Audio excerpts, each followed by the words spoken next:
Oh, hi. We're here again. More free Enterprise Highway to the Threemus Zone. I'm Dijon. I'm here with Motas. We're gonna see a race between Pankraz and Antidale. And it looks like we got ourselves a good one. Yeah, the objectives tonight are nice and spread out. So we're looking for an Earth Crystal to open the Troya Treasury. We need Moon access with the Darkness Crystal in order to conquer the Vanilla Ribbon Room. We need nothing to get the Baron in, bosses. Or we need a Legend Sword and Adamant to get Coco. So it looks like unless we can find everything we need on the Earth and Underground, we are probably going to be seeing the Moon tonight because having an objective hanging out there that's a Moon objective makes it way more likely that we're going to go up there.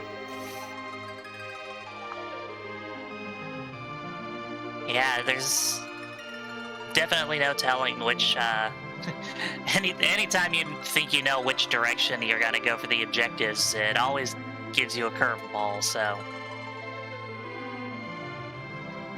Yeah, it's pretty crazy if you boil right down to it. This seed can be completed with just 2 key items. A Darkness Crystal and an Earth Crystal will cover everything you need to get done. So that becomes very stressful on runners when they know really any juke and weave in their pathing could result in a quick win or an extremely slow rabbit hole loss. So we are starting with Dark Knight Cecil today. That's a shame because the first character you get is the only one that you're actually forced to take under these flags. You can ditch everyone else to the Tower of Wishes and pick them up later, but your initial character is going to be stuck in your party. So it looks like our runners are going to be dealing with vanilla agility tonight.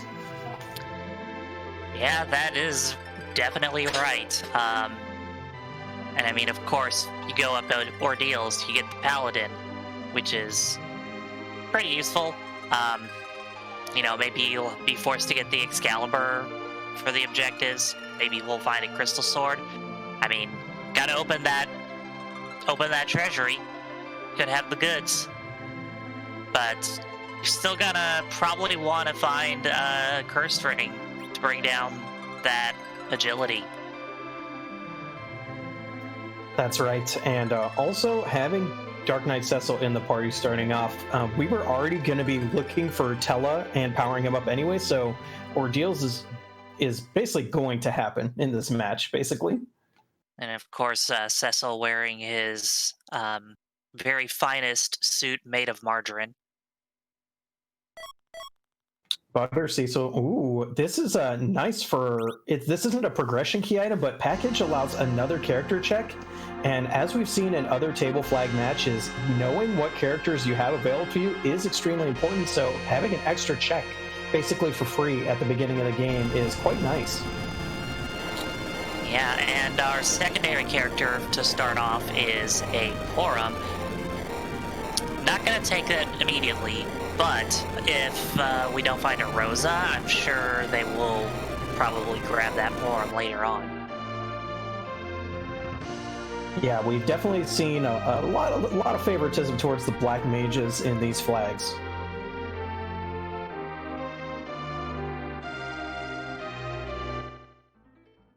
Looks like we have some pretty standard opening gambits here. Antidale is checking the waterway for treasures and the character. Meanwhile, Pankraz is doing straight to Mysidia, which we see quite a bit for the double character check, is quote-unquote rewarded with an Edward and a Tella. So the Tella is very nice to find this early and know that you've got him available so you can begin planning your mid and end game. And speaking of Rosa, Antidale finds one in the cave. Yeah, this is great for our runners. As long as we find one more nuke caster, we have pretty much all the tools that they would have been looking for. Indeed. So either a Rydia or a Palom. Palom probably what they'd be looking for more because, he's affectionately known as the Quake Kid because he learns Quake so early on and becomes very useful for that purpose. Yeah, if you get a few decent levels on him, he can really help you clear out the mid game quite quickly without having to grind first. So it can help float you to 10 key items. That way your grind is twice as fast. And it's one of the twins behind the package. I can never tell which one's which by the overworld sprite. Yeah, I didn't see the cape either. Either one would be a good pickup, but we would be hoping for Palom. Yeah, but considering we've already got a Porum waiting in the wings. Yeah, some white mages casting white in the Threemus fight will do the job, but you really want that 0 delay cast time nuke.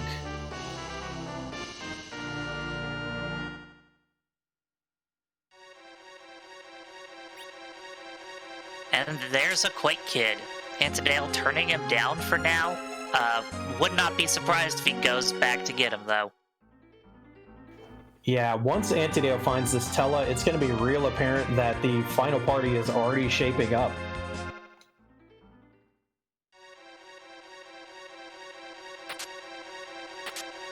Not interested in that evil wall at the waterfall, though. Goodbye.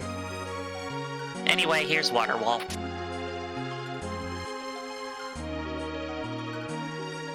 Ooh, Pankraz with a spicy siren from the chest in the back of the waterway here. That's a very hard to find item in this flag set. They really are only available at Kokel's shop, so that's a great pickup. You can, we were talking about the Quake Kid. Just one egg is usually enough to get Quake on him, so Underground Access is going to allow for quite a bit of party power increase for Pankraz. Yeah, and Antidale picked up that siren as well when he went through the cave.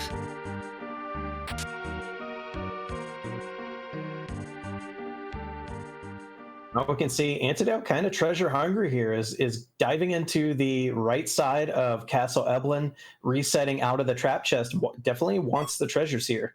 Yeah, finding lots of monsters. Narrowing those chests down pretty quick.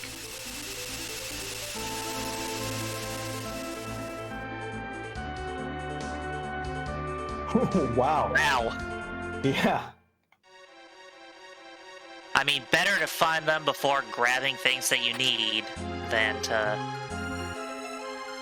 you know, find something you really want and then find a monster and have to reset out and go back for that item again.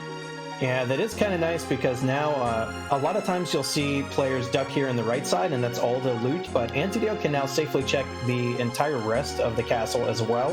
And we'll have to see if finding all of the trap chests already, is actually going to go back in. That's good. That will allow Antidale to perhaps find some more party power items in here.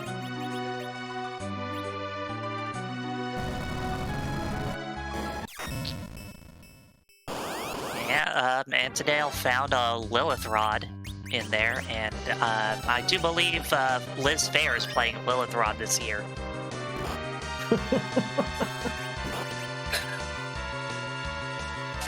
And despite no Dragoon in the party, their Dragoon armor is actually still a good pickup because the heavy armor wearers can all wear it. It's not exclusive to Kane. So, finding the D-Lunars in the Antlion Cave, actually a pretty decent find. You know, they'll won't be seeing the D-Lunars somewhere nastier. Oh yeah, plus the added bonus that your Dark Knight Cecil can actually contribute because Cure 2 potions do some work there. We do get a hook, so that's our underground access. We'll have to see if we can also find a magma key for weaker underground access. Meanwhile, Antidale had found a curse ring as well in Castle Eblin, along with Poison Axe. Yeah, like we were saying earlier, that curse string is gonna be very helpful to have with Forced Cecil.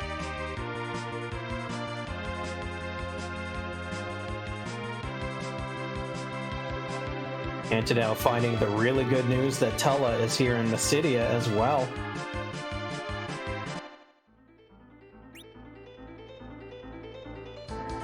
Yeah, Tella's one of those characters where, you know, back in the group flags, when you could dismiss characters. If you found Atella, he was good for early game, but then later on, kind of wanted to get rid of him in favor of someone else. Still a very popular choice in the table flags, though. Yeah, despite being I don't want to say useless in this Threemus fight, because a lot of times you can keep him alive a surprisingly long time. But he's definitely just the utility of him through the early and mid game, and especially for your grind fight, are just too nice to pass up. If you find him in these seeds, you're probably going to be taking him 9 times out of 10.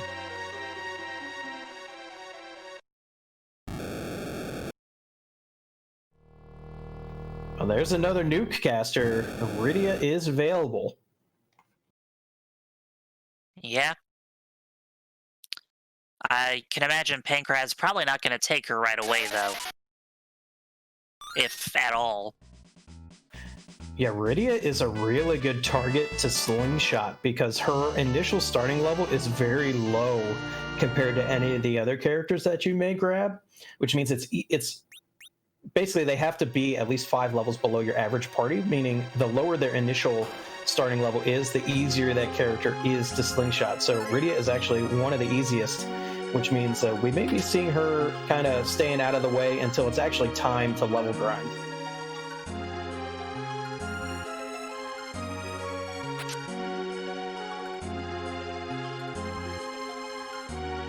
Yeah, it also probably depends a bit on what other characters our runners find, and whether or not we find a good summon spell like Sylph or Bahamut.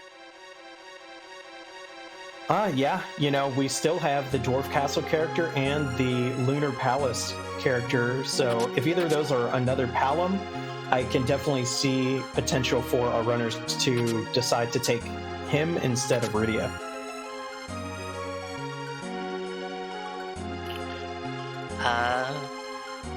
Yeah. I think, unless I just happen to miss it, I think there's also the Ordeals character.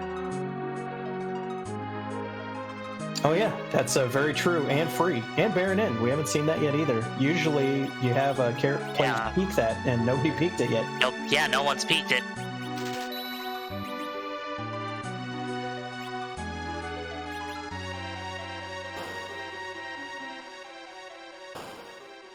I always say never skip a Cave Evelyn shop. We do see rune armlets for sale there in the armor shop, along with white arrows and a few weapons.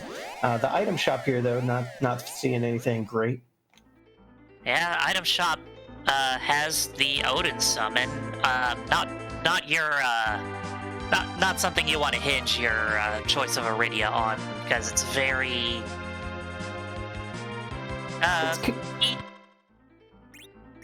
It's kind of hit or miss. Yeah. I mean, so is literally every move in this game, but yeah. Anyway, speaking of ordeals, we're about to see who's hiding up here. Ooh, it's a Yang. I don't think we're going to be seeing any Yang action in this party.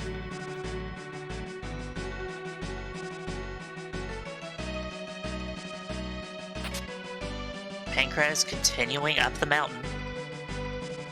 A lot of times you'll see runners just check that free character slot and then book it out of there to come back later. Of course, having been stuck with that Dark Knight Cecil makes it kind of an incentive to rush ordeals early. And starting off, there's a Kinatsu at the front of the bridge.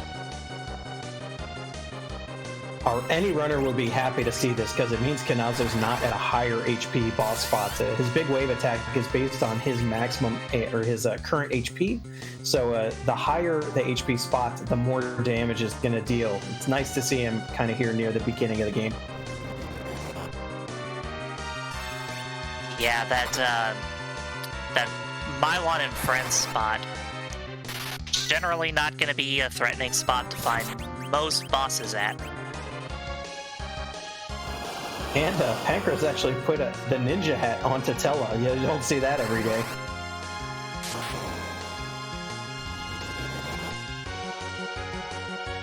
Ooh, the Palom goes down. Yeah, that's a shame because those Ice 2s were going to be doing quite a bit of work here.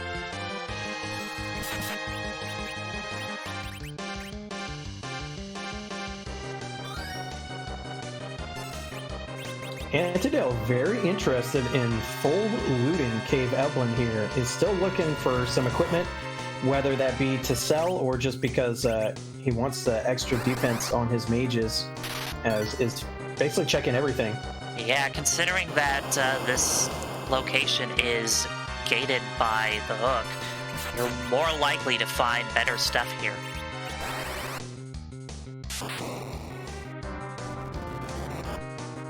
Does find the Staleman chest and has to reset. I gotta expect if our players are forced to go through the hook route, that will not be their choice of how to gain some experience of the trap chests available on the overworld with no easily accessible J items. The Stalemen are kind of the one you want to stick away from due to their physical attacks that cause sleep. And speaking of sleep, Kenazo taking the long sleep.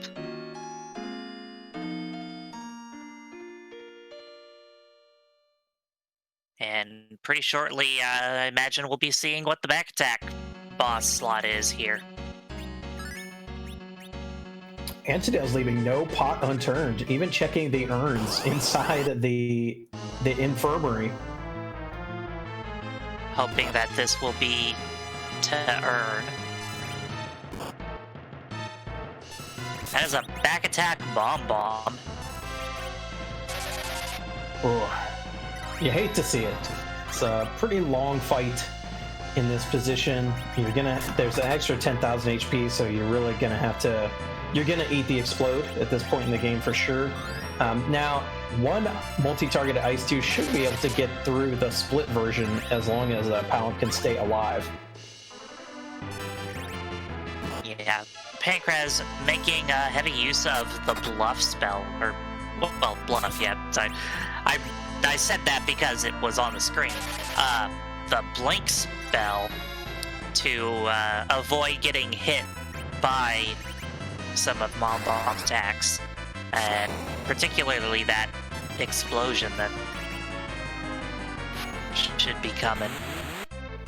Yeah, the good thing is Pankraz had a little heads up that bluff actually is increasing the damage output of Palom by quite a bit here. So as long as somebody survives the explosion, we should see the ability to get through the mini bombs.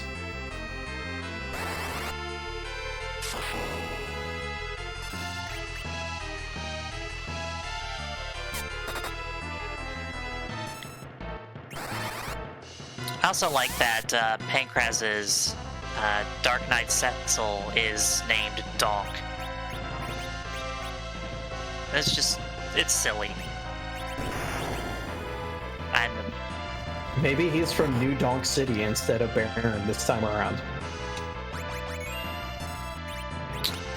Ooh, that explosion hit everyone hard. Pankraz just needs Palom to get one turn.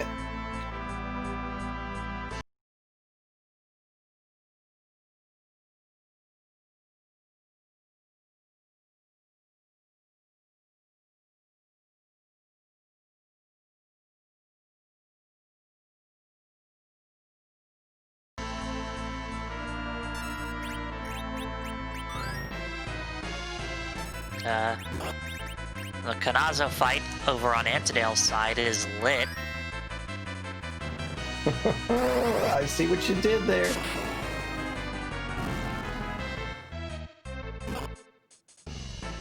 Of course, this bomb fight is pretty lit too. Oh.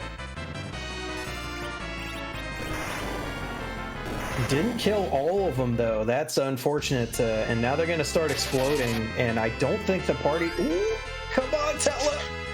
there's that cure too. I think that's gonna make him safe, unless we get some really unfortunate damage rolls. Still gonna be the real MVP. Oh, good. These bombs were damaged enough that they're not. Oof. Ouch. Yeah.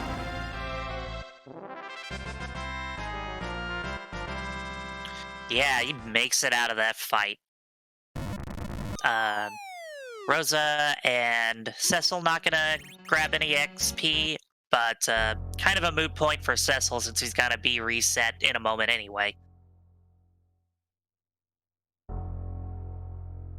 You ever just go somewhere and look at yourself in a mirror and then your whole life experience is wiped out and you change character classes and then continue with luscious hair?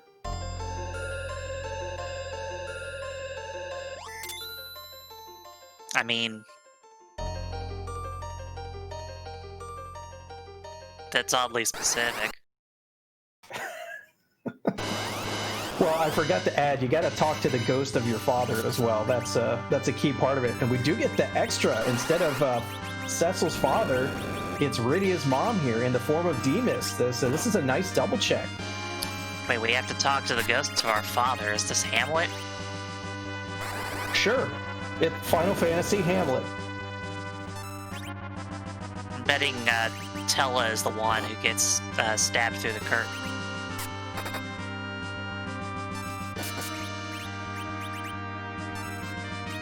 Media was an inside job.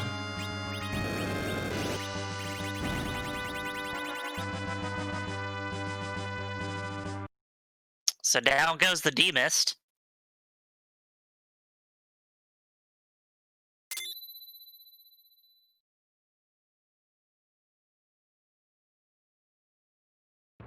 And we'll hopefully see if there's some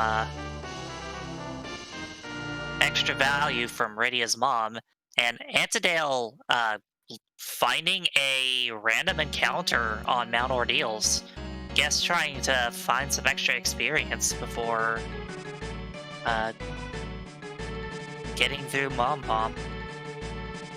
Yeah, I think it looks like the Palom didn't have too many levels, but already has the second level spells.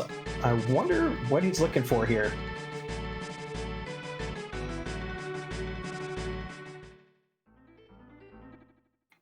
Lilith's not a bad find. It's the highest EXP enemy here on Mount Ordeals.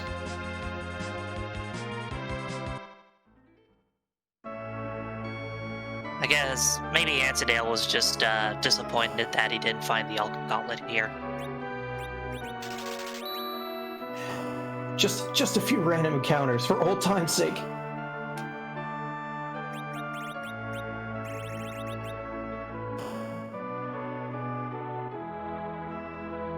Chat pointing out that perhaps he's fishing for virus, which would be a great increase in his party's damage ability. Maybe trying to get through that Mom Bomb before it explodes.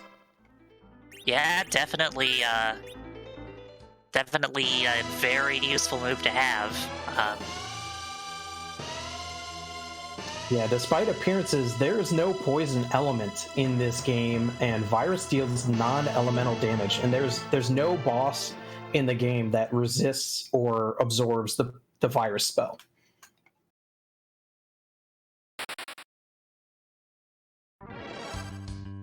And we're about to find out what's gonna attack Fabul this time. It's Mylon Z. The flying fiend of Earth with his bones and tentacles sticking out. It's pretty gross, but there you go. Yeah, the Quake Kids Quake definitely not going to come in handy here because, believe it or not, Mylon Z is a flying type. Yep. They didn't have a way, because once again, the only elements that actually exist in this game are the basic, like, fire, ice, and lit. The earth element doesn't actually exist. Enemies that are immune to earth are only immune because they have the bit set for them to fly. But we do get a pigtail there. that is turn-inable by Pankraz, but I doubt we'll see the time wasted to turn it in unless we find a rat tail down the line as well. Yeah, Pinktail could lead to some good armor or a good weapon, but, you know, obviously, unless you have to go over there for some other reason, you know, probably don't want to take your chances just for a shot at a crystal sword or something, when it could just as easily be a shirt.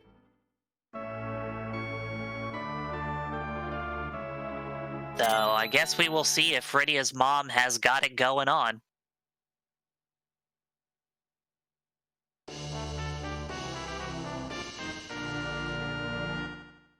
Ooh, Baron Key.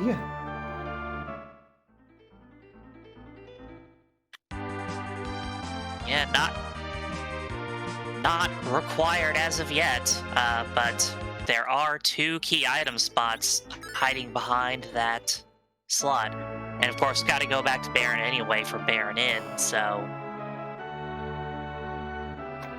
Yeah, I think the only way this party gets through the Odin check at this point is if it happens to be a free boss, but if it's not, you know, we can still get it. There is the other twin there in the Baron Inn. We get Ogopogo as the first Sparkle. Anytime you see Ogopogo as the first of a 2-boss sequence, it's kind of unfortunate. Even though it's nice to see him at such a low HP spot, you are going to have to get to that second battle with half your HP gone. Yeah, because you don't have a chance to heal in between, although that Ogopogo goes down real quick.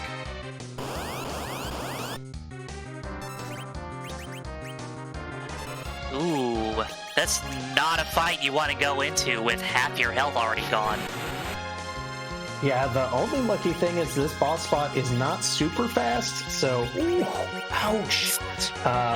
We're going to be relying heavily on Paladin Cecil here. Just keep throwing those Cure 2s. Yeah, very fitting that it's Paladin Cecil versus Dark Knight Cecil. Looks like he's gonna survive the 3 attacks though, and doesn't matter that everyone's down because you don't get experience from this slot anyway. That's right. The aptly named Pain Man putting everybody on the floor except Cecil, and says, "Someday you will see whatever this key item is." Ooh, it's the magma key! The hook not necessary. Excellent. This is making Pankraz real happy here. And you know, gotta turn down that Porum, because when you've already got a Rosa, you don't need a second white mage. Yeah, Rosa has the superior HP growth, which makes your Threemus fight a lot safer. So no twin command, but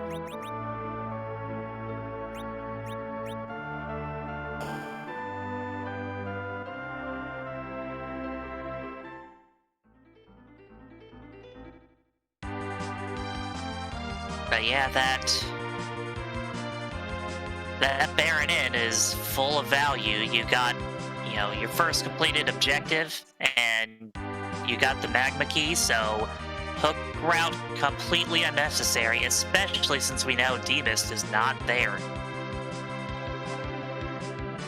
Yeah, and it looks like Pankraz not going to go on to check that Baron key, and is instead actually going to turn in that pink tail that I said he wasn't going to turn in.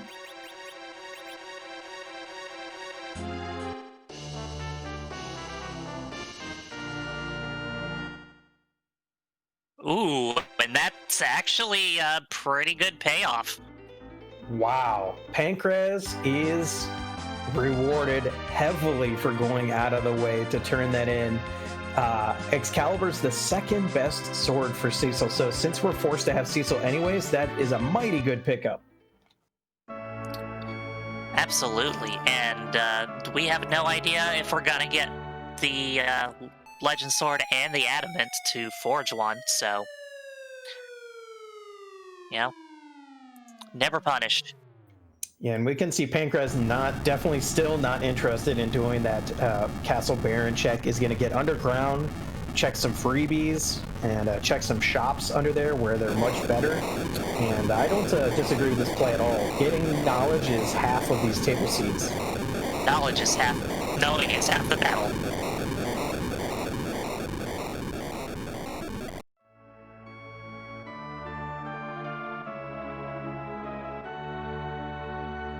And I can't imagine Antidale skipping the Baron in, so, and it looks like actually he is going to it now, so that's going to be great. We're going to have our runners basically neck and neck running to the underground. Yeah, Baron in, generally something you don't want to fade, especially if it's one of your objectives.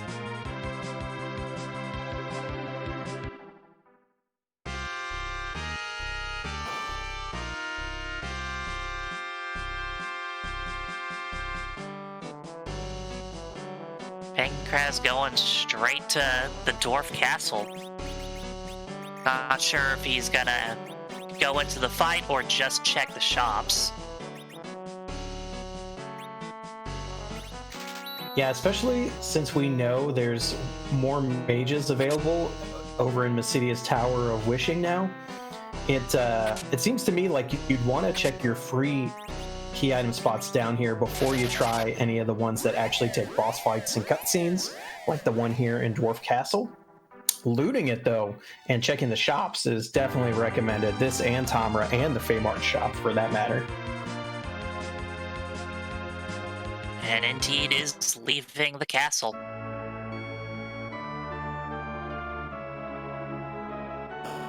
Antidale Cecil also the only one standing. I can't say that's a surprise.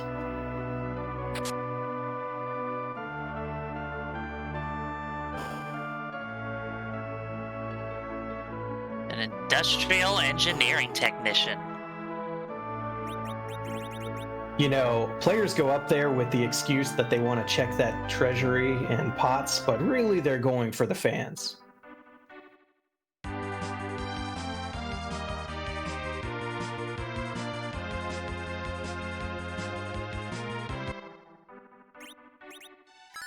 And Antidale getting through the Baron Inn and getting rewarded with that Magma Key.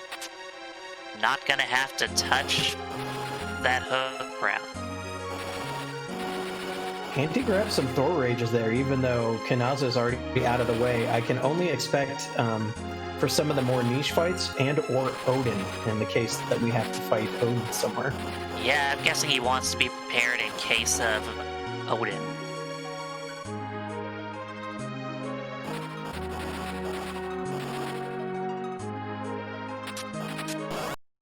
And the Kamikazes, great utility item, especially since we still may need to go to Cave Magnus. And it's nice to get through that battle quickly. You can just Kamikaze whatever characters aren't using metal, so you can get through the first battle more quickly. FF4FE finds a monster chest and resets, and instead of going back in, goes off to use his free siren. Yeah, I really like this play. It gets you more levels on your Palom, so you can get Quake.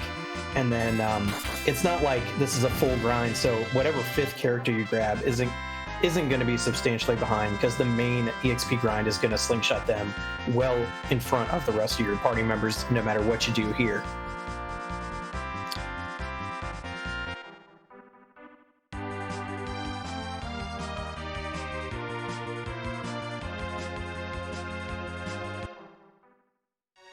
Antidale's really just this one Feymarch check behind FF4FE at this point, which is crazy considering they were all over the place on the overroad, and now they've been funneled the same direction.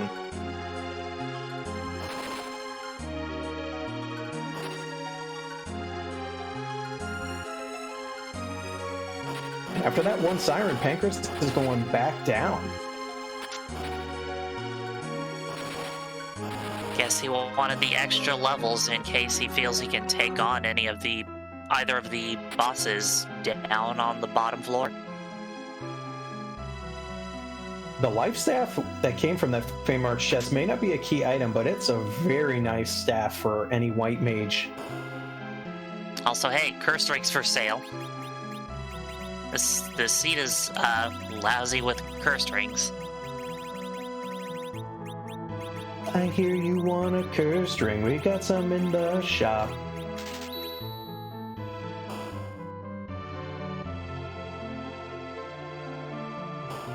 And either two's down here in the shop. That's not nothing.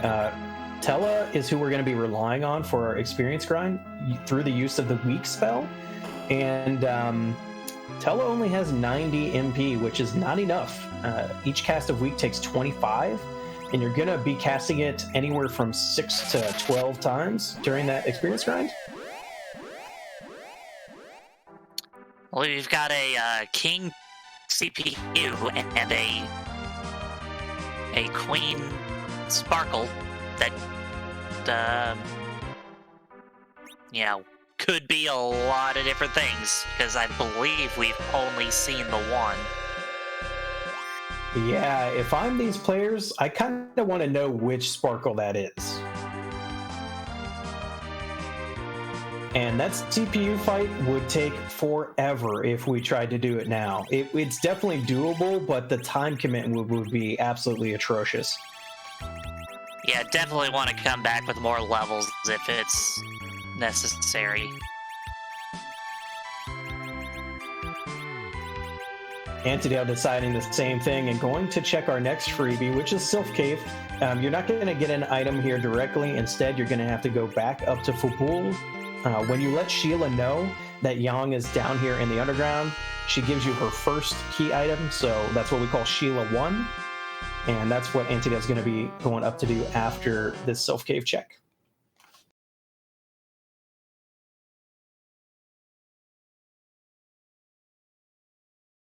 Yeah, if you happen to already have the pan by now, you can just go ahead and wang him with it and get the key item check from the Sylphs, and then go back to Fabul and get both checks from Sheila at the same time. But instead, if you don't have it, you can just trigger the one Sheila check, which can sometimes be, very helpful, can sometimes be not helpful at all, can sometimes be a vanilla pan. And then you have to go back and hit him, and then come back again. We do see the Adamant Rock. That's half of our objective 1 from Sheila 1 there. Meanwhile, our players have diverged, and Pankraz is actually taking the fight in Dwarf Castle, finds a Dark Elf as the first boss. Not too shabby. The second half of Dark Elf does not have the boss bit, so you can just cast a weak on it and get rid of it, as Pankraz shows off here. The second boss now is going to be Bahamut, so it looks like Pankraz is going to get through this just fine. Yeah, Bahamut gives you a type. Ooh. Not gonna take that Edge right now, but Edge is a character you don't see much in these flags because he is weighted to not show up very often. Yeah, I would doubt we would see our players take Edge at this point because his usefulness is about to drop off, and they were already forced to take one physical fighter in Cecil, who is only going to be halfway useful in the final battle. And of course, the spooky disembodied hand. And if this were the group stage, we would be seeing use of the warp glitch here. But that flag is actually turned off in the table. So we will just be getting the one key item here, which is Leviathan summon. Not great, but if you're eyeing Rydia for that last party slot. We have seen a lot of whammies on key item checks so far in the seed, and we're running out of locations. So the odds that our players are going to have to chase that Baron Key no matter what are fast approaching, because there's been no sign of the items we need. We don't have moon access yet, so I would say, hey, this is making it more likely that we're going to have to fight some crazy moon bosses, but we can't even get to the moon yet.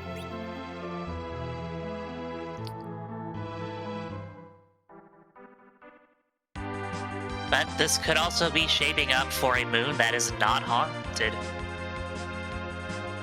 And considering we have to go to the moon to do the vanilla ribbon room, and that is the one room on the moon that gives you 2 item checks for the price of 1, may not be the worst thing if they come across a darkness crystal.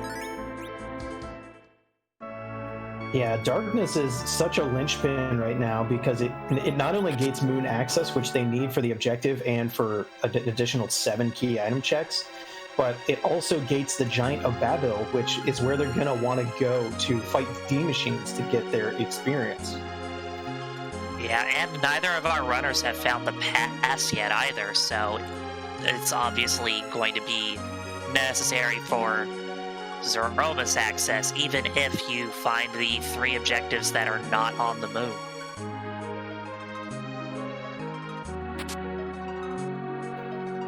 Antidale also took that 1 siren fight here and is now going to be, looks like, tackling Dwarf Castle as well. So our players are going to be pretty much at item check parity, with FF4FE a little bit ahead because he's now heading into Baron finally.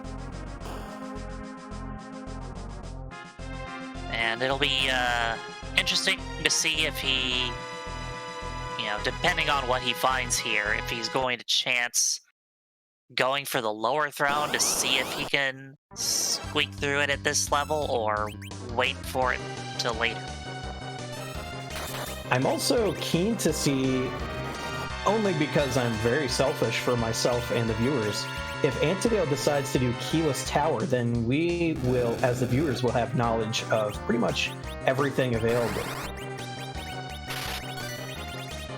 So this first fight at Baron is the elements. That sprite can be either the elements or Rubicant, which you just saw as the second element in this fight. Not going to see our 4th element, Valvalis, because there's just so little HP at this point. Yeah, that boss is split into 2 different halves that both change their HP at their halfway point, but when they're at low HP spots, you just can't. Ooh, we got a blue robe. Ah, it's a water hag. So that blue robe can be one of 2 things. The water hag, which is a pretty much free fight, you literally just have to attack him 3 times. It's mainly scripted. Or it could be the Alt Gauntlet, which we as commentators like to see because it's long and it tortures the runners. I mean, did I say tortures? I meant tickles. Oh, I'm happy it's not here because I want that Alt Gauntlet on the moon. Alt Gauntlet on the moon. Did somebody say required Alt Gauntlet at Ogopogo? Oh, happy day if that were to happen. That's hit your head against the desk one right there. Like, let's just picture, if you will, a required Alt Gauntlet at Ogopogo slot that has the Earth Crystal, and a Tower of Zot that has the Legend Sword. Oof.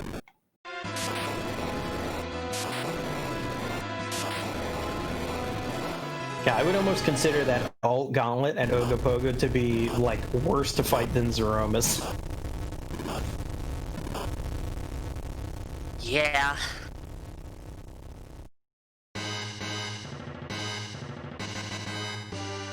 So FF4FE's gonna make the slow swag walk to check the pot for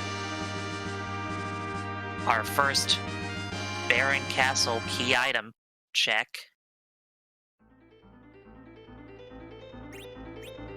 Oh, and it's music. You love to see a twin harp, especially because the only other things left are Keyless Tower and those really gross Fey March bosses. So the odds that we'll have to actually do that Cave Magnus with that twin harp are actually pretty high at this point. Yeah. Also, Barren Basement, which it looks like FF4FE is going straight for.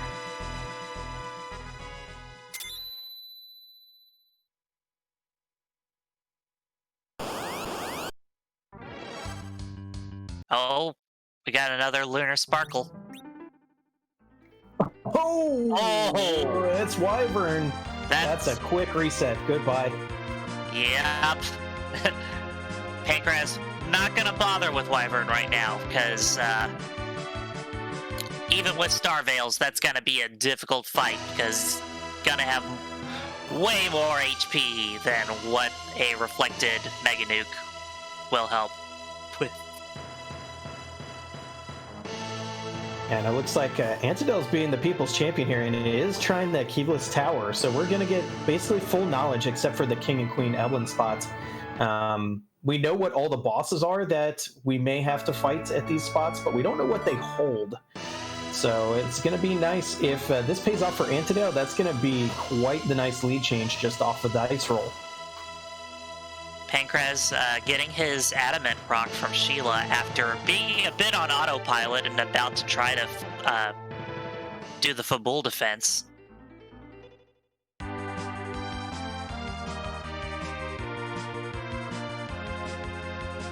You know, sometimes you just want to defend the castle more than once, okay?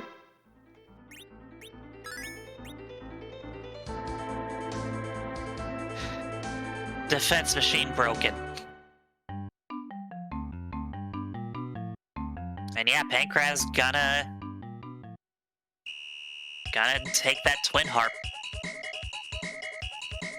And speaking of the Odin throne, Odin's a little misplaced here and is in fact at the top of tower for Antidale. I think that's King and Queen Evelyn, actually. Yeah, the screen changes the color palettes, and I'm never sure which one is which here. But you're right, it is King and Queen Evelyn. So just a little bit of free fight here. Yeah, free Keyless Tower. But yeah, the King and Queen Evelyn fight and the Odin fight use basically the same sprite, except King and Queen Evelyn is a bluish color and Odin is a reddish color.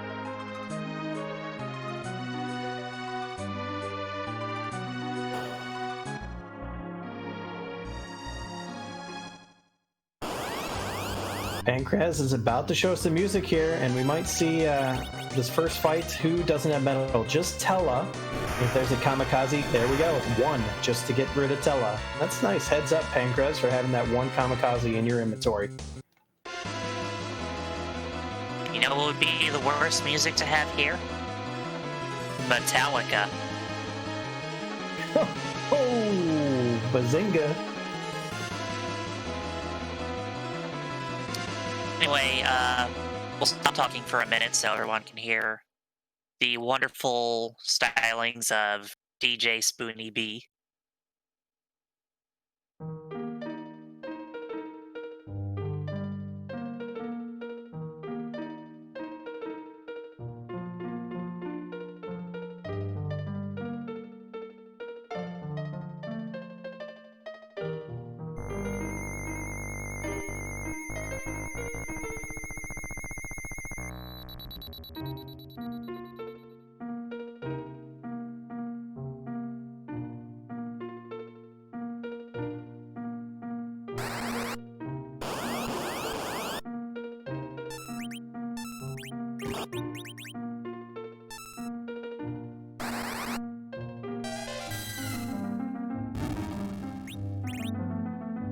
Okay, I've got to say, I just wanted to mention that this is the Alt Gauntlet, and I may be crying because I love this song.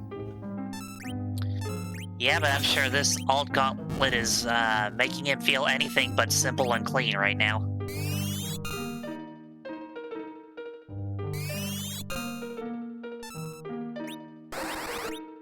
And one of the few bosses that can be in this location that lets you hear full loops of pretty much any of the harp music that exists.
Meanwhile, Antidale is not going to continue chasing items and is instead going to go and do the grind.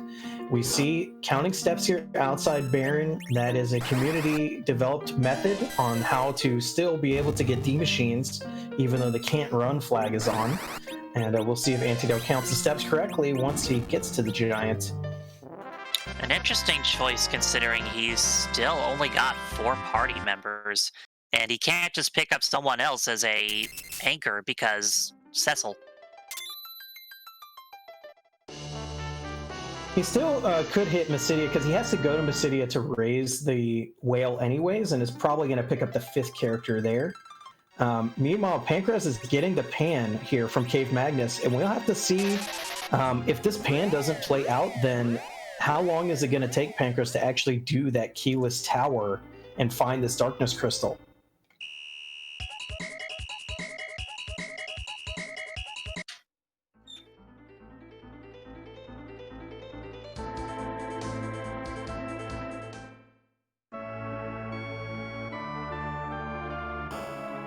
Yeah, Keyless Tower is one of those Galaxy Brain kind of plays, because a lot of times you don't really prioritize that, because, you know, going all the way up to the top and doing that fight and then coming all the way back down can take a lot of time, and you can't just warp or exit from there because there's a story flag after you do the super cannon. So they disable warp and exit so that you don't miss that.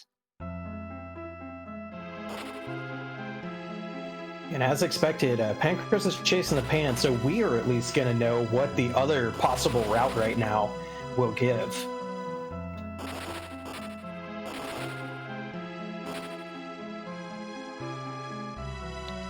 And Antidale, indeed, going to the Tower of Wishes.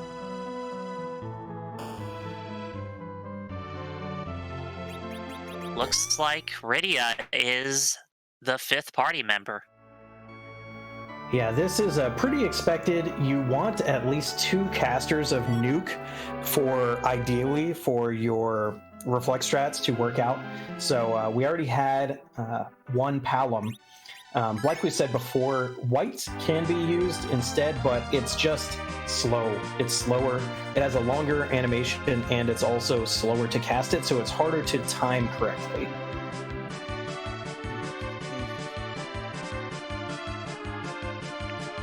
Choosing not to activate that Leviathan summon while in his inventory.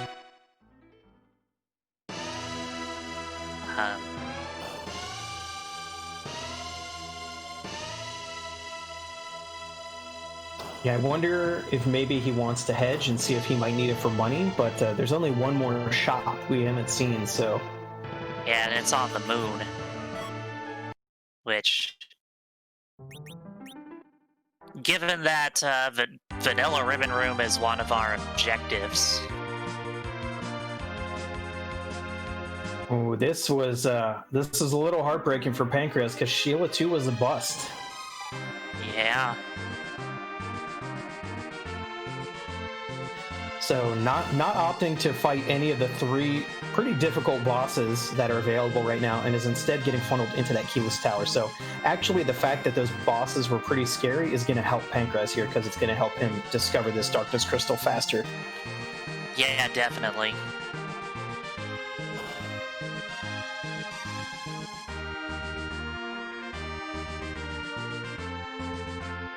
And this is getting pretty tantalizing, because if Pankraz could grab one more key item, he could grind at double the speed, but is not going to have enough after this. Grinding around at the speed of sound.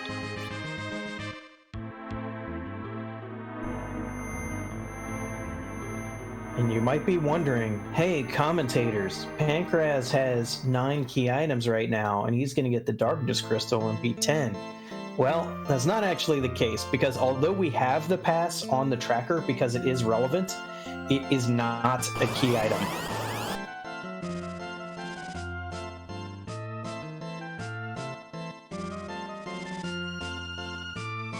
Also, hi, Pankraz found the pass.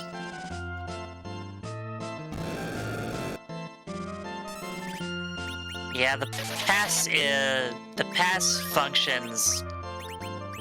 Well, it doesn't exactly function differently in Free Enterprise per se. What is on the other side of that door is different in Free Enterprise, because that warp straight to Threemus is not there in vanilla.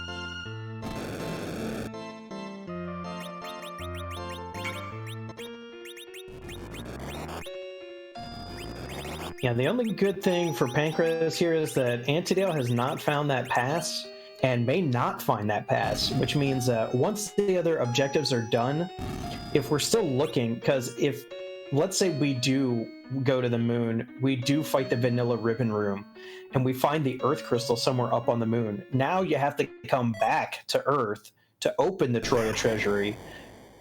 You can't just go to Threemus from the ribbon room.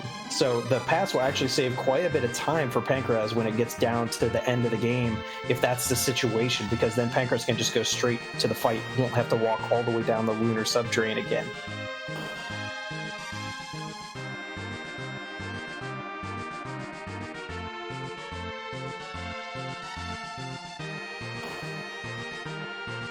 Also, the fun thing about the two runners kind of diverging in paths is they're not both doing a D-Machine grind at the same time, so there's actual action happening.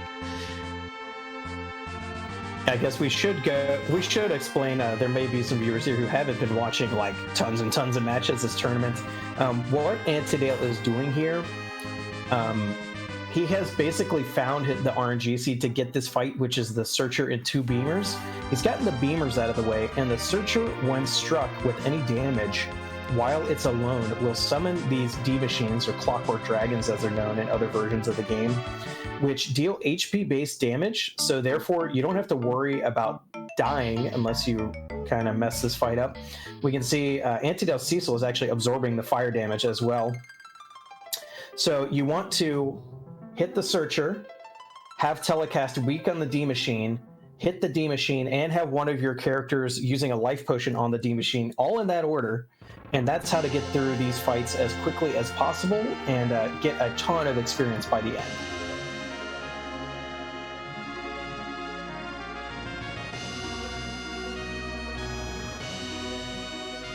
Hey, what do you bet?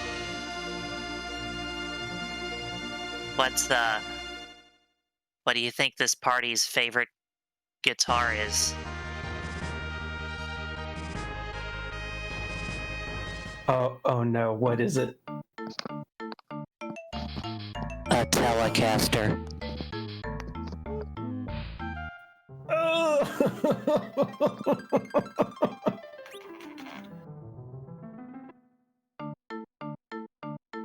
I like how you got closer to the mic for effect there. That was A++.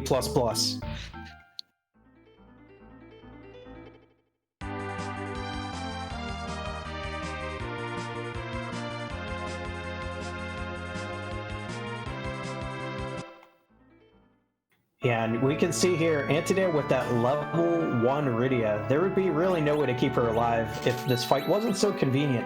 As you can see, she starts with 30 HP, and believe it or not, after this fight, she's going to be the highest level character in the party due to that double experience slingshot.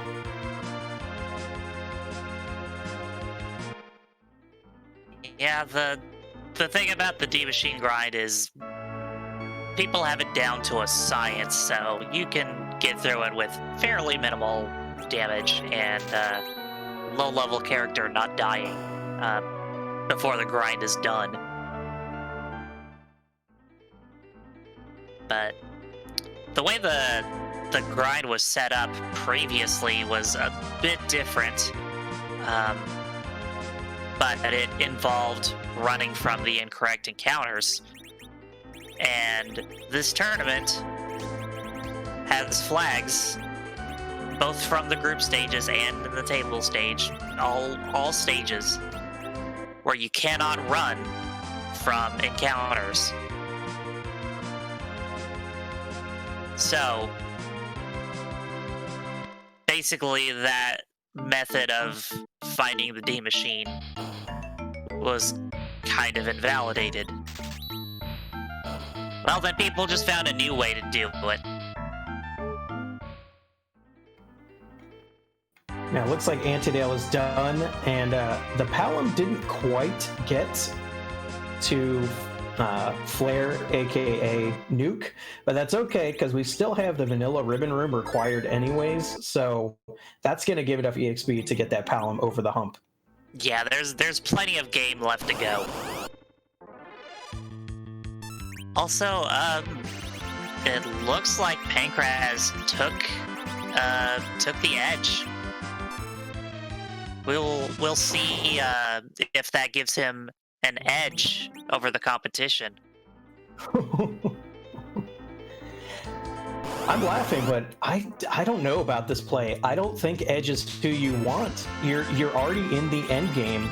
Once you're done with this grind, you're just going to be plowing through the bosses you have left, getting your objectives out of the way, and going to Threemus. And from my perspective, Edge is kind of a liability in the Threemus fight at this point. I don't know. Are we in the end game, or are we still somewhere in Infinity War?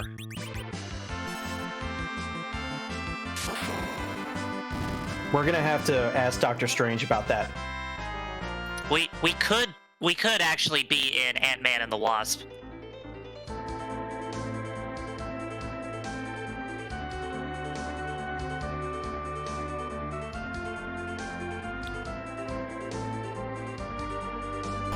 Phase 5 coming soon. Free Enterprise.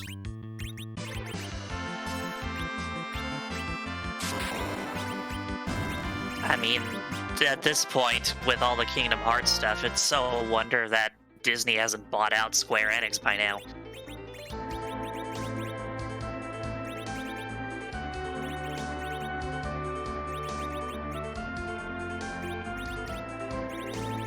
I'm not giving them ideas. The mouse is not watching this. New York City and Kingdom Hearts when? I'm still waiting on St. Canard in Kingdom Hearts.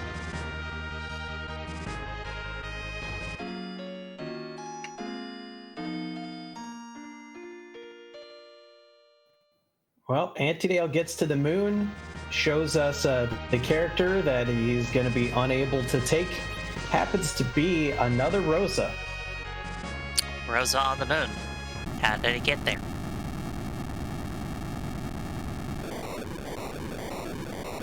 Yeah, Rosa goes where she wants. She's very independent.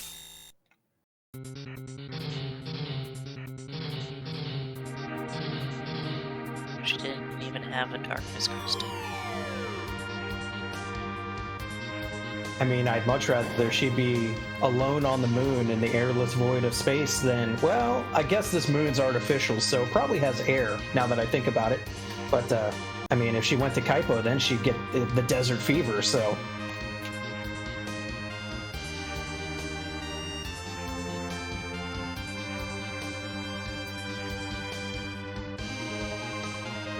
Yeah, so we're definitely going to see a very different Z fight from both of these runners just due to their kind of party makeup now.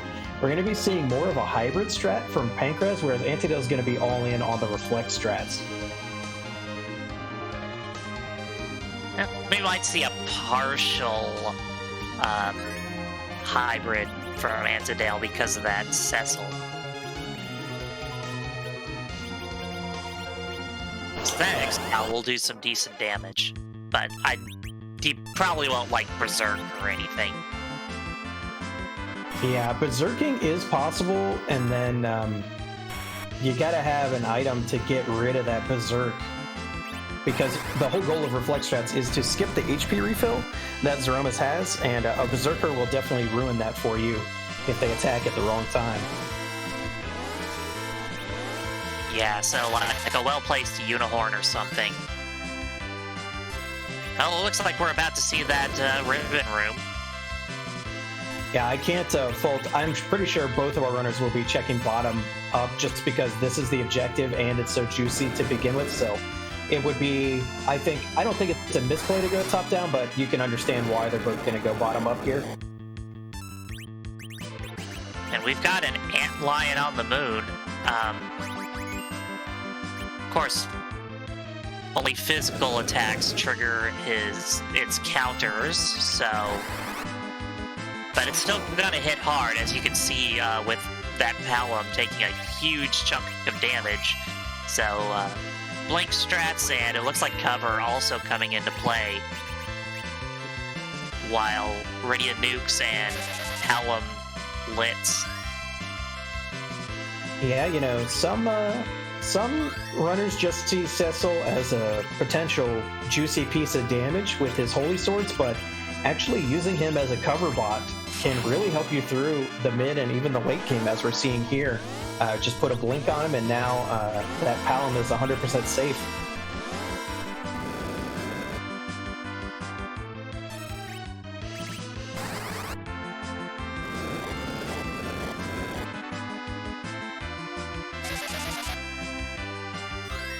Yeah, Antlion boss that in its sort of vanilla location, not a real threat.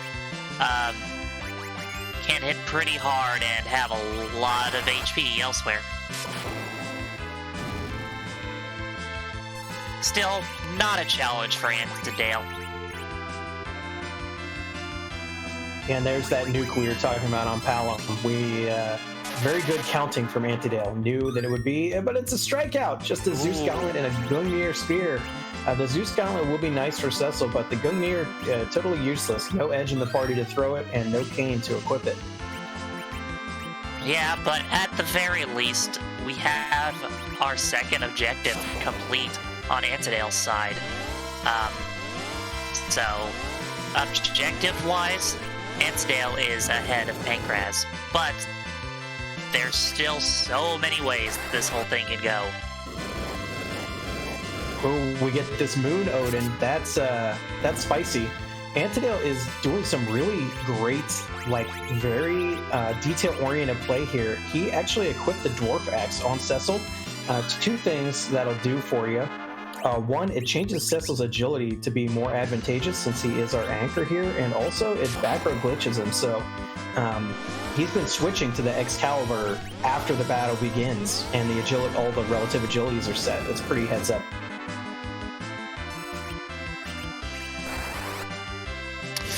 Ooh, yeah. Not a...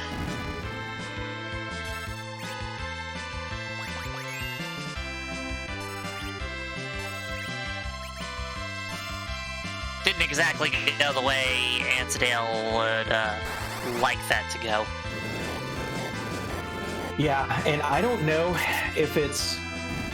You really can't afford to fade anything here because you're looking for either a Legend Sword or an Earth Crystal. So as we get through the boss checks here, the fact that the Ribbon Room was a bust means that something that will lead to go mode is in 2 out of the 4 boss checks remaining. So skipping any one of them is kind of scary.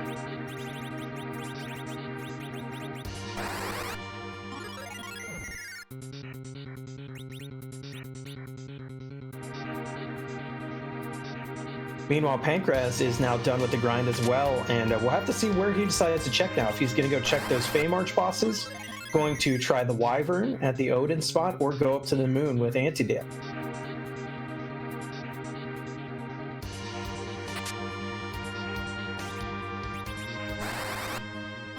And down goes Odin.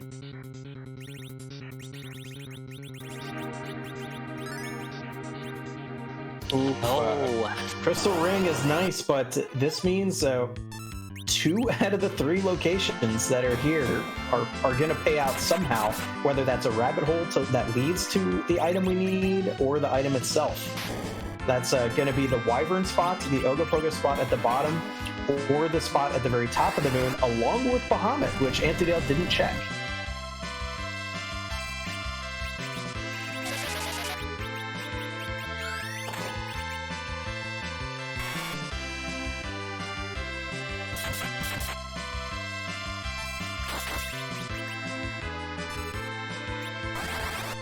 FF4FE actually is done with the grind, but is fighting the last arm trap chest in the giant on the way out. I don't know. I don't really know what he's looking for. Just a little bit more EXP, I guess.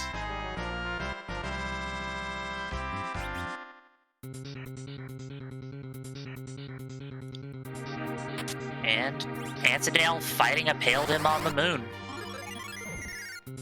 Okay, well, that last arm chest actually paid off with an Avenger sword for Cecil. Xcal into Avenger is quite mighty, but like we said before, well, it's not quite as much of a liability for FF4FE as it is for Antidale, because FF4FE is going to be using more physical attacking, only has basically 2 full power mages, so I don't know if that's going to pay off for FF4FE, but it could. Yeah, he does the Xcal into Avenger glitch, and also Zerk's Edge, you know, that might be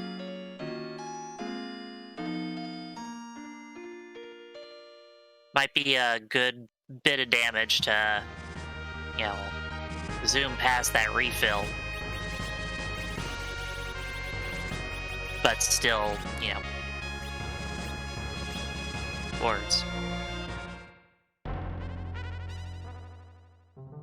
Yeah, Pale Dim is not bad to find here. Pale Dim, a moon boss itself, but it's like the least threatening moon boss. So Antidale is through it no problem, and we'll have to see what this gives. Oh, it's a tower key, no! That means Antidale now has to make the choice. Go back down to the underground immediately and check that cannon room, or continue checking bosses here in the moon. Well, my guess, continue on with the moon, because regardless of which key item he finds that would go towards an objective, would have to leave the moon to use it anyway. Oh, no, I stand corrected. You just left. Alright. Yeah, I can only imagine he wanted to save and then can reset if this doesn't pay off, but oof, this is scary. This is very scary for Antidale here. Yeah, I mean, tower key, super cannon room, boss there, very low HP, gonna be a quick fight. Biggest issue with it is with the fact that you have to walk all the way there and then walk all the way back, and you can't reset until you've walked out, because that's when you get the item.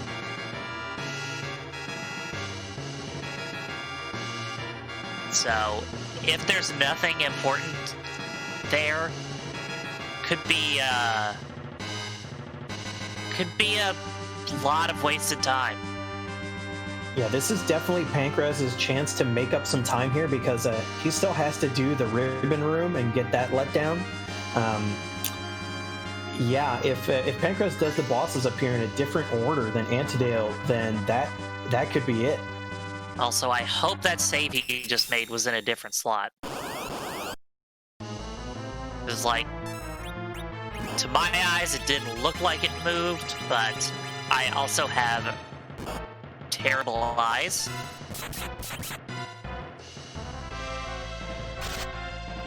Oh, we get a Leviathan in the cannon room. This is going to be quickly over with. Yeah, Leviathan, one of those bosses that could be a bit much in some spots, but of course here it's gonna take probably just this one virus. Yeah. Good night, sweet king.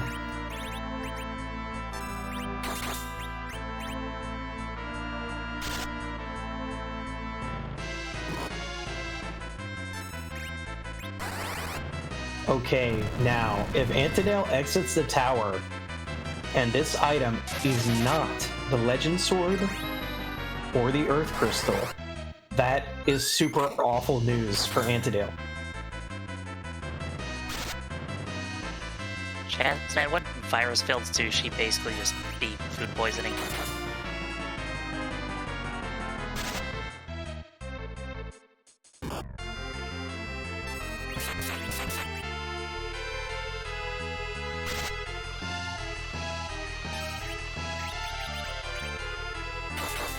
And we can see Pankraz using more physical party here is activating quite a few counters, but you almost can't pass up that 4,000 damage of swing from Cecil.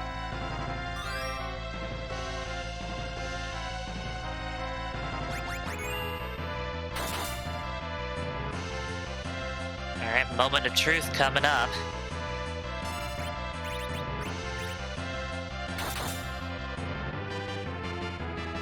Ooh, paid off.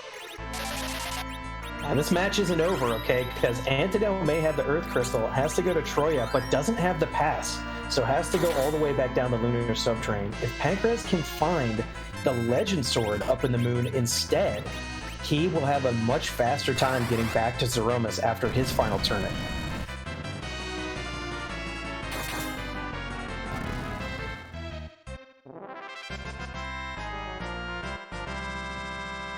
So, do you think we're gonna raid that treasury, or do you think he's just gonna open it and peace out? If I'm Antidale, there's no way I actually check the chests here. Yeah, I'm thinking just peace out. Like, the only thing you could really find that would be better than what you have now is a crystal sword, and what are the odds? Yeah, so no treasury raiding today.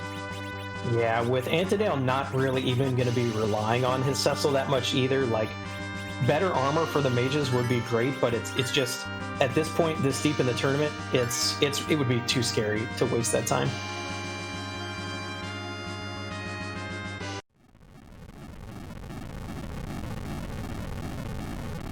So now we're gonna go back to the moon.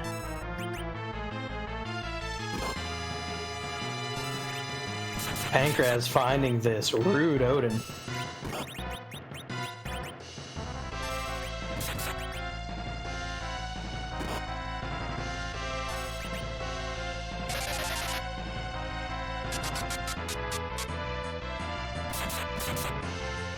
And you very rarely see hard casts of slow. Most runners definitely prefer to use a Silk Web because it's more effective. It only takes one turn, whereas you would have to cast slow multiple times. But that Lit 3 will definitely be doing some work. Oh, the sword's raised! Pankraz!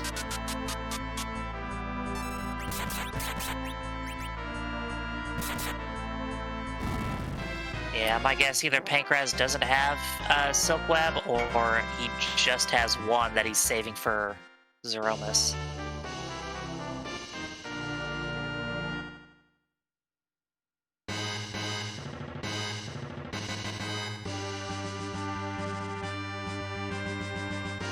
Okay. Oh, unfortunately, Pankraz is going down to Ogopogo. That means he's going to be chasing that same rabbit hole as Antidale with that cannon room, unless he decides to full clear the moon before chasing it. But this is all assuming that the moon has the Legend Sword on it. That's true. It could be buried. No one went to those Fame March bosses. They could have been holding it the whole time. Legend Sword could also be at Zot. Meaning, there is no way to get to it.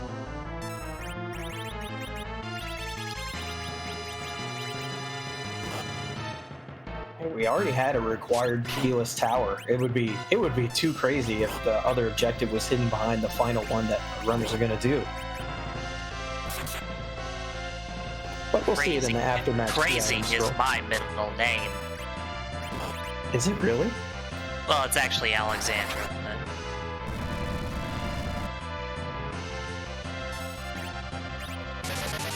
That would have been cool if it was real. Be like, hey, this is for real, for real.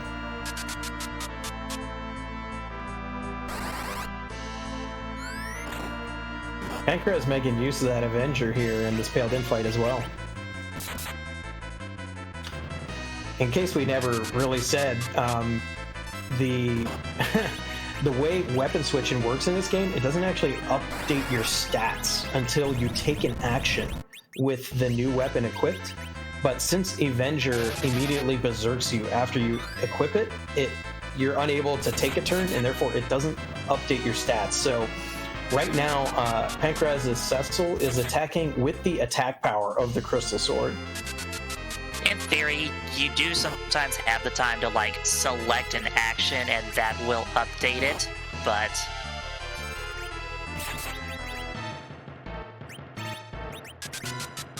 Well, that's why we like this weird two-handed sword from the mid-game, because it lets you, first off, get Berserk without a Bacchus wine, which are hard to find.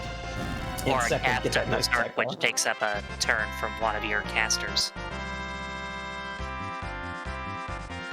Oh, yeah. Also, hey, do the thing. Do the thing. The thing? The thing. Is this like the time we're supposed to say, like, whose posterior are we kicking this nocturnal time of day? That's the thing.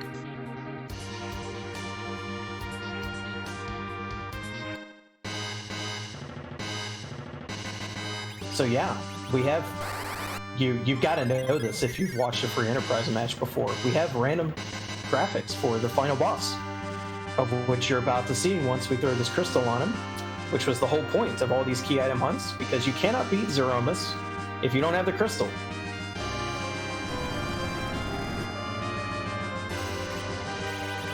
Can't even do it with Upco, because they took that out of here. That feel when you fixed all the vanilla bugs.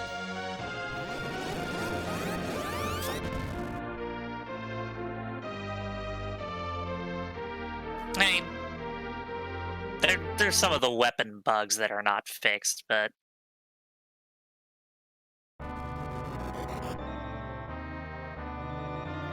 As true colors are getting revealed here, and we are finding a Novamus.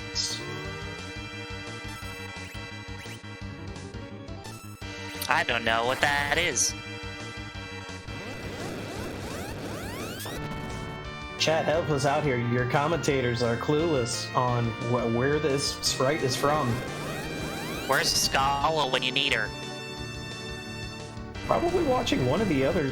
We had 4 matches tonight, which is crazy. Once again, we're restreaming 4 matches tonight.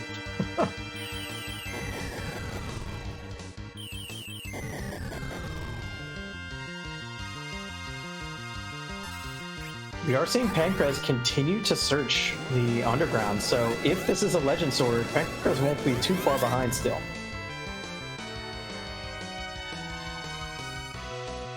It looks like Cecil gonna be our bubble holder. Yeah, I like that. You want your highest HP character to be doing this work, because, of course, your Cure 4s are going to bounce off them as well. So you'd like to have to use items to cure them as little as possible. As you're watching on antidale screen, this is what we say when we mean reflect strats. You're going to reflect one character and be bouncing spells off of that character. This avoids Threemus's counterattack script, which stops you from getting nuked, as well as stops him from refilling his HP. Unfortunately, FF4FE finds a Luca key, which is a rabbit hole he does not have time to chase. Oof.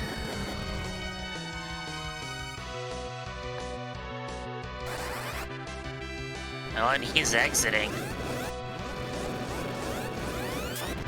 Now, does he do Super Cannon first, or does he do Luca? I gotta say Super Cannon because it's faster, and if it pays out, then you don't have to go through the whole Luca. Now, the only good thing about Luca is you don't have to fight the boss before you know what the item is, whereas Tower Key is the exact opposite. You have to do the cannon room and get all the way out before you know the item. Which makes me worry that means he's going to go do Luca first. Also, looks like we have GG already on Antidale's side. Yeah, it's showing a pretty masterful reflect strat fight, only a couple minutes long there, with a time of 1 hour, 22 minutes, and 35 seconds. GG's to Antidale, his third win of the table stage.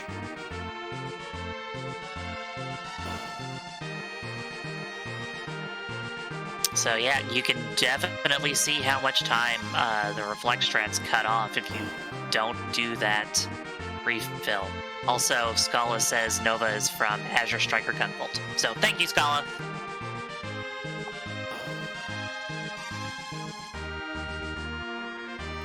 Pankraz here making the correct coin flip, going to this cannon room, and we'll be heading to Threemus quite shortly after this. But for now, I do believe we have an Antidale here for an interview. Indeed you do. GG's Antidale, your third win of the table stage. You've gotten 5 games out of the way now, and how are you feeling so far? Right now, feeling pretty good. Definitely better than if this goes the other way. Pankraz is a heck of a player. Fairly new overall to at least racing for Enterprise as part of the Discord, but absolutely cleans up in so many of the asyncs and the live pickup races. I feel like in general he's been at least a minute or so faster than me most of the time if we take the same route. So definitely feels really good to have decided to bail on any further moon checks and get it right.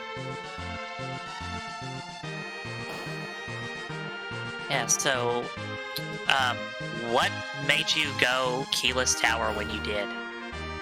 I had the levels, I was already underground, and Keyless Tower is way more attractive than either of those Fame March bosses. CPU is awful.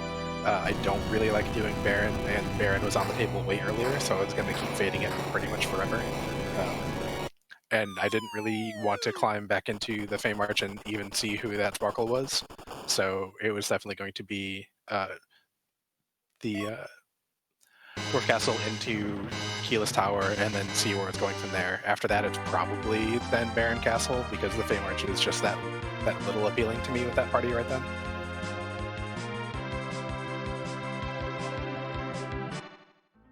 Yeah, that's... oh, sorry, go ahead.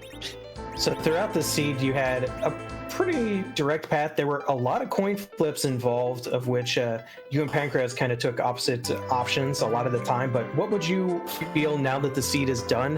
What's the play that you feel paid off the most? I think clearly the one that paid off the most is bailing after Ogopogo on the moon.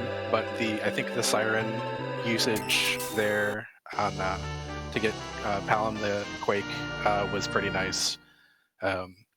And I felt like I needed to be really aggressive early, so that drove the early ordeals and then grinding up to Virus to take out Mom Bomb. I just had to hope that I could skip some stuff and was able to just single dip Fabul for the little bit that we did it anyway, so that felt really good. Yeah, it's not often you see the manual random encounters used, but you did it to great effect, and you did, in fact, get through that Mom Bomb fight way faster than Pankraz did. Yeah, that's a gross fight, and I remember watching Possum Morpheus do that in an earlier race. Had Palom, did a little grinding, got him up to an important spell, and then cleared out ordeals a little bit faster than his opponent. So I absolutely kept that in the back of my mind, and once I saw Mom Bomb, it felt like the right time to pull that out, because going anywhere else to get the XP is such a time sink that it's not worth it, and I don't want to reclimb ordeals. What would you say to us telling you that Pankraz did check Baron Castle and there was a wyvern in the basement? Haha! Especially because I know in the spoiler log that that's got the other part of Forge. Oh. So that's a real spicy wyvern. Wow. So At least unfortunately, Pankraz saw the wyvern and faded it. So that could have been a game changer if it hadn't been such a rude boss. Yeah, if I remember right, that it's Rat Tail there into Legend Sword. So like that's real spicy. And with a starting Cecil, that's super gross too. You also both proved us wrong. We were thinking that there'd be no way that either of you would waste time turning in the pink tail, but you both did, and you got pleasantly rewarded with the X-Cal. That definitely helped you throughout the mid-game of the seed. Yeah, there wasn't too much power, so the gamble of this could be a white shirt, this could be an Avenger, this could be X-Cal or Crystal Sword, any of those things I'm real happy to see for various reasons. And I'm already right here. Like, it's not that much out of the way. If I'm getting a good weapon for Cecil, or if I'm getting really good defensive gear for Rosa, I'm happy either way.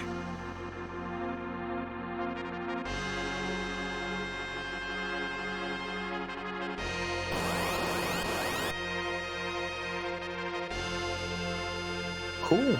Well, before we get back to Pankraz, who's just started the Zeromus fight, anything else you want to say about the seed or your upcoming matches? Just really looking forward to racing Silverfire on Sunday. Hopefully that we just get a really good race, and that'll close out my table round, and we'll see what happens for the rest of my tournament. And of course, thank you, Motas and Dijon Ketchup, for doing the commentary. Snape T for rolling this very interesting seed. Always gotta enjoy the Dark Knight Cecil starting point. And not to forget Chazman doing the tracking. Thank you all. It was a lot of fun to play for you, and I hope you enjoyed it, and hope you all have a great night. Yeah, definitely glad to have you racing.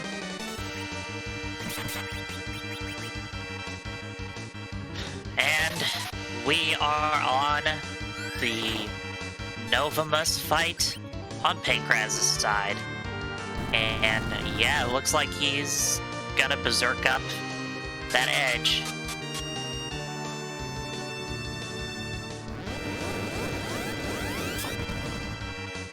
Yeah, I don't blame him. I mean, it is nice. Even if you don't skip the health refill, the two Berserkers make it a lot safer for you to time everything. They queue up the action queues so that Zeromus gets less turns overall, basically. And so even if you have to do basically double the damage to Zeromus, it can be a good strategy, even, especially because he's only got 2 mages, so he can't really put out the damage like Antidale could just with spells alone. Definitely.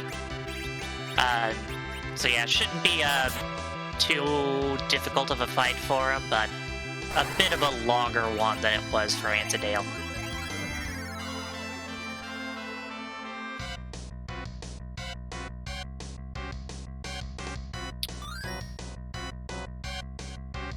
Looks...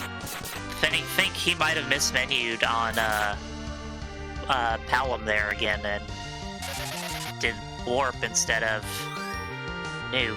He did that earlier in, I think, the Odin fight as well.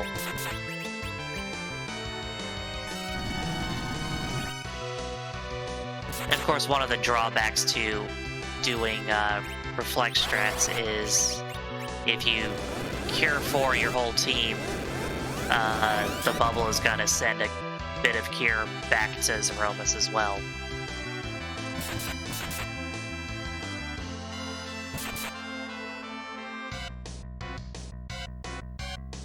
Yeah, over the course of the fight, it heals him by quite a lot, but, well, you see the big bangs coming here. This is the move that we're always worried about in this fight. The damage rolls in Final Fantasy IV are interesting.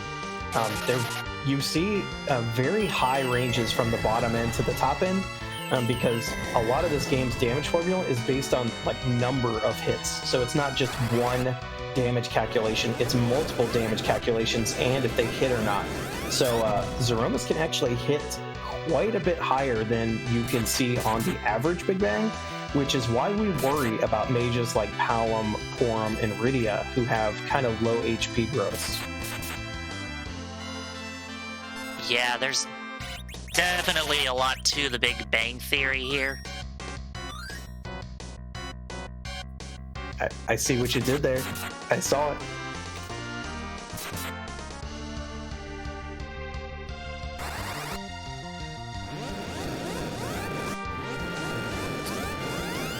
When are we gonna get young Sheldon-mus? And we can see here, even if Palom goes down, this fight is pretty safe for Pankraz because his Rosa has over 2,300 HP, which puts her out of danger of getting one shot. So as long as she can keep these Cure 4s going, the Berserked physical attackers will finish up this fight.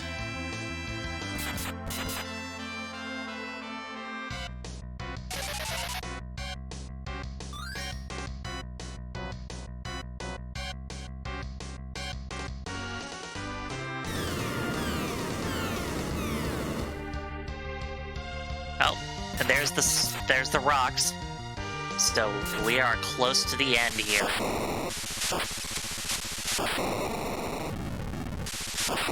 Yeah, Zeromus only cast Meteo at the very end, and as you can see, just 2 swings was all it took to send him down. Pankraz has the flash off, so you gotta wait for the crumble to know it's really over. Yeah, GG Pankraz.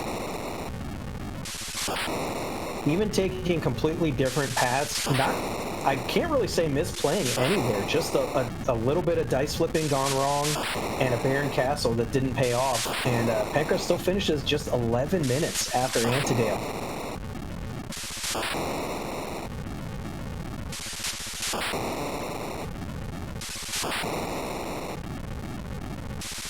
Antidale, meanwhile, giving the fans what they wanted to actually check that treasury that we didn't get to check during the main play. And we've got Pankraz joining us here in the booth. GG. Thank you, thank you. Pankraz, what would you say if we told you that that wyvern in the basement of Barren had the chain that led to Legend Sword? A couple things that probably aren't the best for restream, but for the most part, not much beyond that. I mean, Wyvern there isn't the nicest fight, even though I had the Cursed Ring for Cecil. I don't think I would have taken that anytime soon. And it's unfortunate that it's there, but Earth Crystal wasn't too far buried, at least.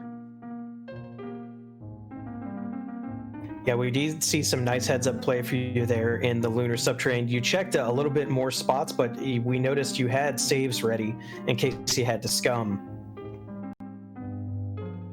Oh yeah, I was thinking of instantly scumming the tower key as soon as I got that, but with Luca and Rat Tail and Earth Crystal all still out there, the possibility for it to chain, although low, given that there were still a few checks left open, wasn't zero. So I didn't want to chase that chain and have it ultimately be nothing.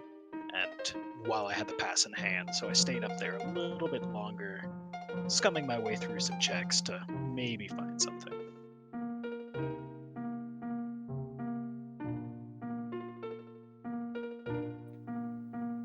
Definitely nice. Well, you managed to do a whole lot more checks than Antidale did and still only finished 11 minutes behind.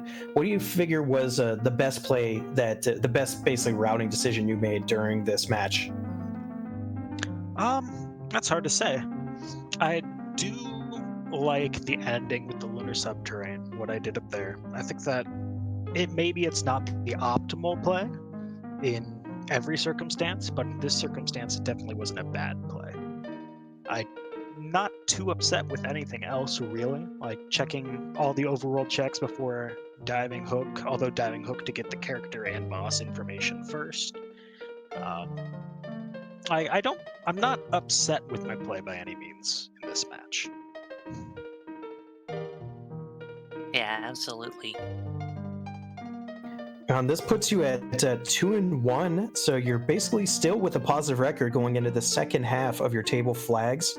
How are you feeling about the competition coming up for you? About as good as I felt with the previous matches. I mean, take one match at a time. Don't let the previous ones get me down or inflate my ego in any way. Like, everybody here in the table stage is a fantastic runner, and I cannot just go into a match with the mentality that maybe I'm better than this person or I'm worse than this person, because that'll just defeat me before I start. Like, the next match is on the 10th versus Gaming with a Wraith, and I know that he's a great runner, and I am looking forward to try and get a win in that match to keep my top 16 chances alive.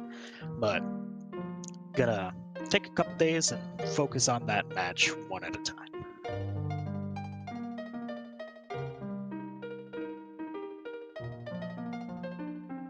Well, cool. Once again, thank you for coming on the restream tonight and showing us this top level play from you. Anything else you want to say before we let everybody go to their next race?